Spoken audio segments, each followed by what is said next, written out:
अहमदनगर महानगरपालिका हद्दीमध्ये उभारण्यात आलेल्या अनधिकृत होर्डिंग्जवर कारवाई होणार आहे।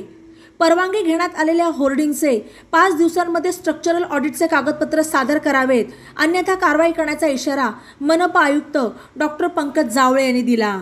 नुकत्याच मुंबई येथे झालेल्या होर्डिंग दुर्घटनेनंतर मनपा आयुक्त डॉक्टर पंकज जावळे यांनी तातडीने आदेश काढत होर्डिंगवर कारवाई करण्याचा इशारा दिला। शहरात विविध भागांमध्ये अनधिकृत होर्डिंग्ज आहेत, तसेच स्ट्रक्चरल ऑडिट न झाल्यामुळे एखादी दुर्दैवी घटना घडण्याची शक्यता नाकारता येत नाही। या पार्श्वभूमीवर आयुक्त डॉक्टर पंकज जावळे यांनी अधिकाऱ्यांना कारवाई करण्याच्या सूचना दिल्या। शासनाच्या निर्देशानुसार महापालिकेने तातडीने होर्डिंग मालकांची बैठक घेऊन सूचना देत कागदपत्रांची पूर्तता करावी, अन्यथा कारवाई केली जाईल असा इशारा यावेळी देण्यात आला।